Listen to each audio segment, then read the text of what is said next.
When my husband found out that I couldn't inherit my father's estate, he yelled at me. "What?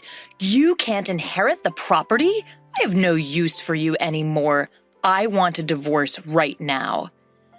After that, I got my revenge on my husband and my sister, who remarried quickly. My name is Julie, and I am a 32-year-old office worker who has been married to Brian for 2 years. I met Brian through a relative's introduction, and we got married. My family was quite wealthy, but since my sister, Mary, and I were the only children, our relatives worried about finding an heir, so they introduced Brian, saying he would be fine as a son-in-law. Although my husband didn't end up becoming an adopted son-in-law, he started living with my family at my parents' house. My mother passed away a few years ago, and now my father, my husband, and I live in our family home. My husband seems very kind and treats my father well, but the relative who introduced him warned me about something right before our marriage. "I know I introduced Brian to you, but be careful. He can be a bit obsessed with money." Even though I was about to get married and had already done the engagement ceremony, I couldn't see any signs of my husband being money obsessed, so we went ahead and got married. Even after we married, I kept an eye on my husband because of the relative's words, but he didn't seem to be obsessed with money. However, he did seem curious about my father's wealth, sometimes casually asking how much property we had when he joined my father for a drink. Since my father didn't hide anything, I didn't worry about it too much. Another thing my husband was interested in was my sister. My sister is 5 years younger than me, and unlike my calm demeanor, she's bright and active and has a flashy social life with men. She doesn't look like me at all, and my husband was surprised when he first saw her. "Your sister is so different from you, Julie, isn't she?" Seeing my husband's fascination by my sister, who is a beautiful woman with striking features, opposed to my plain looks, made me feel a bit uneasy.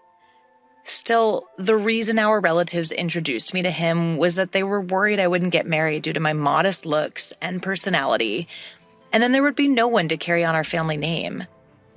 At the time, I thought there was no need to worry since I had a beautiful sister, but I later realized why our relatives were concerned. My father spoiled my sister a lot, letting her go to college after high school and then to a vocational school after graduation. My sister didn't have any specific goals for attending college or vocational school. She just didn't want to work.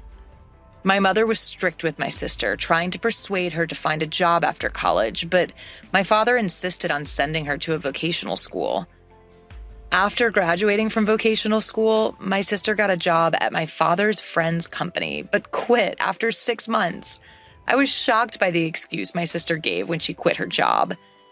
"I can't fully use my talents at that company." My sister, who hadn't even worked for half a year, was acting as if she already understood everything about her job, which left my mother and me dumbfounded. However, my father seemed to believe my sister and quickly found her another job. A while after starting her new job, my mother fell ill and was hospitalized. When my mother was in the hospital, my sister visited her every day, taking time off work. In the end, she quit this job as well and started saying she would take care of our sick mother. Taking care, however, only meant being in the hospital room, chatting with our mother, or staring at her smartphone in the waiting room.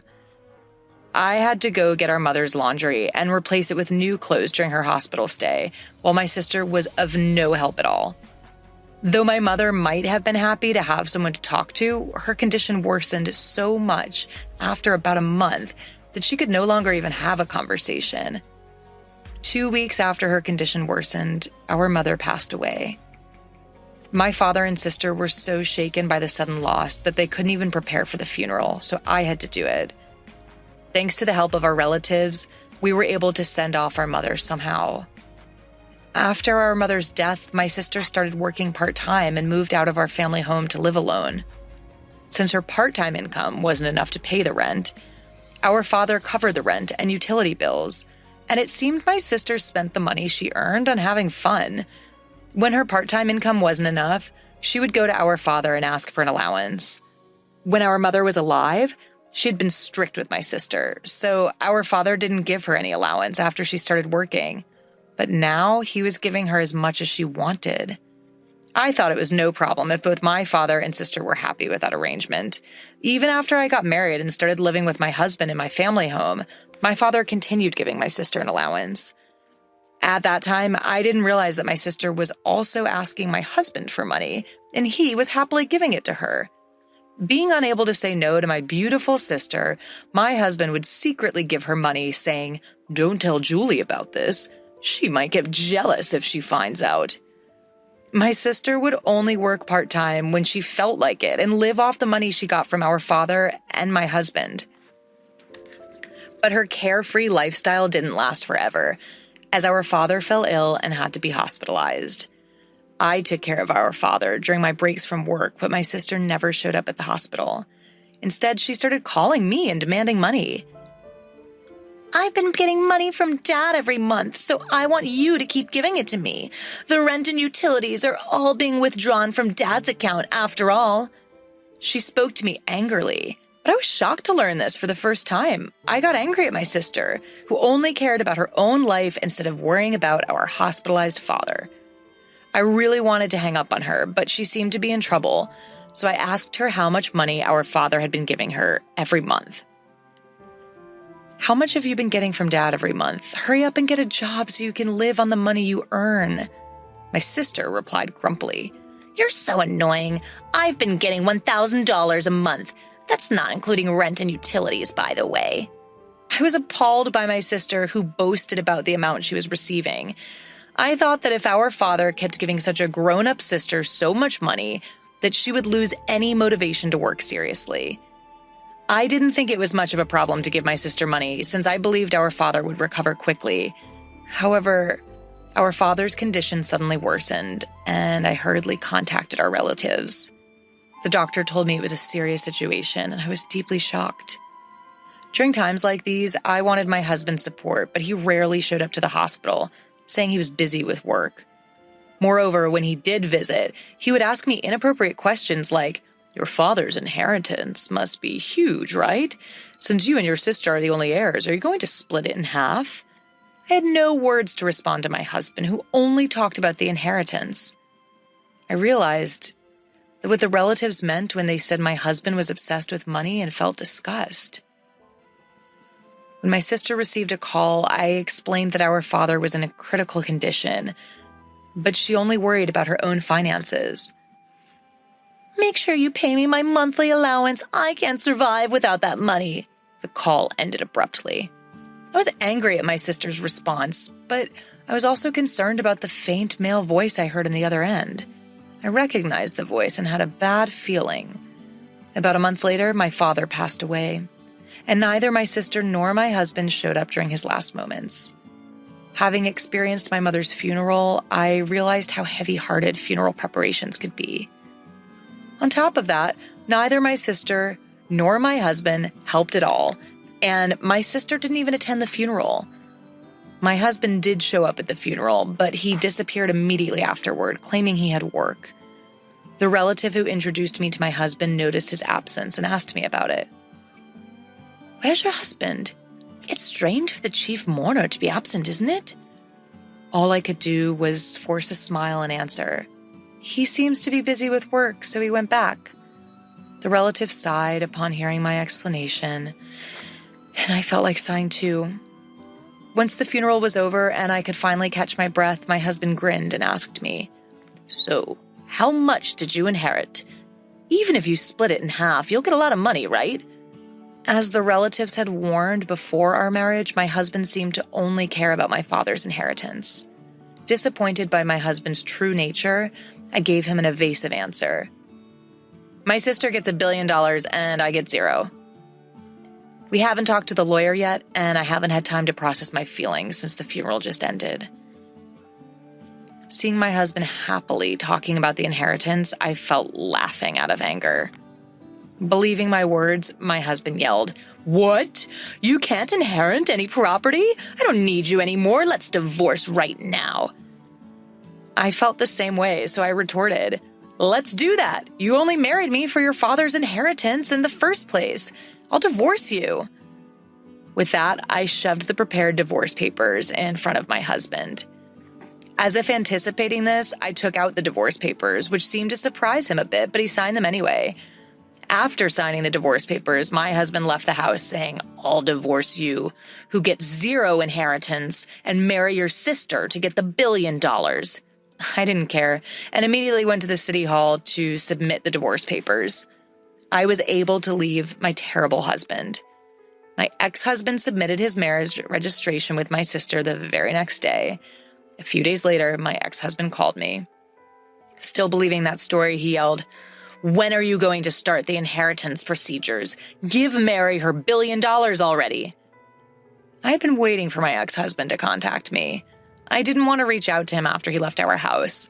I replied to my ex-husband in a business-like tone, "Let's have a discussion at my place this Sunday. I'm preparing for the procedure and waiting for you."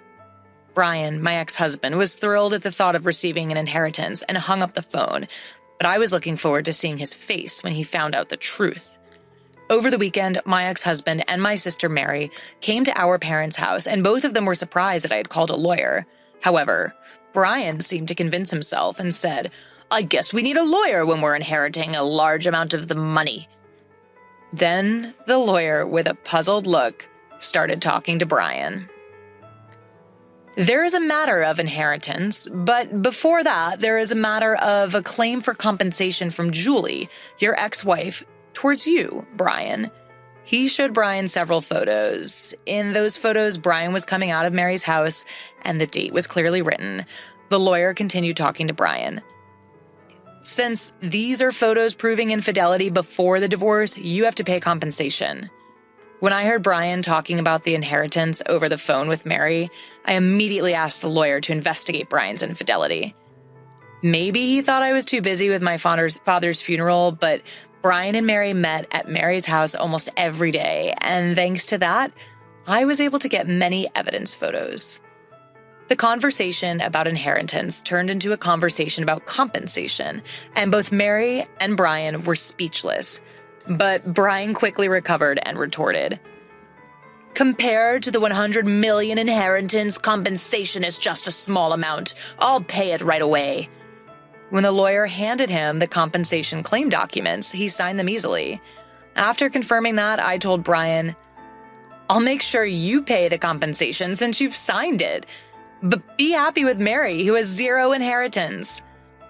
The moment Mary heard zero inheritance, she screamed, "What do you mean my inheritance is zero? I'm supposed to have 100 million. Brian's face turned red, and he got angry, saying, "There's no way there's zero inheritance. I won't let you take it all for yourself." The lawyer calmly started explaining to the angry pair. "Mary is the daughter of your late mother from a previous marriage, and since she has not been legally adopted by your late father, there is no legal parent-child relationship. Therefore, Mary cannot inherit your father's estate." I also told Mary, who seemed to be confused, "I don't think you remember because you were only 1 year old when our parents got remarried, but I remember it clearly. I was 6 years old when our parents remarried, and I remember being happy that I suddenly had a sister. I never thought that such a sister would steal my husband." Both our parents were struggling with young children and had someone mediate between them, thinking it would be best for them to remarry. My mother treated me like her real daughter, and my father treated Mary with care. My father might have spoiled Mary because she was not his real daughter, and he wanted to be extra careful with her. Our parents each had a child when they remarried, and my mother, who was suspected by relatives of marrying my wealthy father for his money, refused to have Mary legally adopted by him. The reason the relatives kept recommending marriage proposals to me was that they knew I was the only one who could inherit my father's estate. If our parents had had a child together, things might have gotten even more complicated, but fortunately or unfortunately, they didn't have any children. They might have decided not to have children to avoid future inheritance disputes. It has now become clear that our father continued to support my sister financially after she became an adult because he couldn't pass on his inheritance to her. I am not legally related to my mother because we did not go through adoption, but it never bothered me in daily life. It seemed our parents never told my sister that they were both remarried, and she found out the truth for the first time that day. My ex-husband's face changed from red to pale as soon as he realized the situation. He signed the documents and was even asked to pay for damages when he couldn't get the inheritance he had been expecting from my sister. With a blue face, my ex-husband said to me, "Was what you said about my sister getting $10 billion and me getting nothing a lie?" Holding back laughter, I said, "Of course it was a lie. It was to get back at you for cheating on me behind my back. Besides, there's no way Dad's inheritance was worth $10 million. Even our wealthy father didn't have an inheritance of $10 million. My sister, who had been silent until now, suddenly screamed, "I've made a lot of purchases relying on Dad's inheritance. What will happen to the money he used to give me? Will you pay for me, big sister?" I answered my frightened sister, "You have a reliable husband now, so you don't need it anymore, right? Have Brian support you." My sister looked at my pale-faced ex-husband, but he shook his head. "I also have made various purchases expecting the inheritance. So I don't have the means to support you. Besides, I have to pay for damages, so I'm barely managing myself." After saying that, my ex-husband suddenly knelt down in front of me and started apologizing. "Julie, I'm sorry. It was my fault. Will you forgive me and take me back?" The lawyer, who had been watching, laughed while packing up to leave. His arrogant attitude from earlier was gone, and he looked ridiculous kneeling down. After the discussion, my ex-husband and sister left with their heads down, and they soon got divorced. For my ex-husband, who remarried with the intention of inheriting my sister's assets, he was no longer interested in her when she didn't receive the inheritance. He told me he couldn't take care of my sister because he had to pay me damages. Since my ex-husband had no property, we agreed that he would pay the damages in installments from his monthly salary. The lawyer advised that this way I wouldn't miss out on anything. My sister, now without our father's support, worked part-time every day, but she couldn't pay off her debts and ended up filing for bankruptcy. She eventually had to leave her apartment, and no one knows where she went. Our father had supported my sister out of love, but in the end, he spoiled her too much, and she became unable to work seriously. Later, a relative tried to introduce me to a potential marriage partner again while I started living alone in my childhood home, but I declined. I don't want to be introduced to someone like my ex-husband again, so this time I want to find a suitable marriage partner on my own.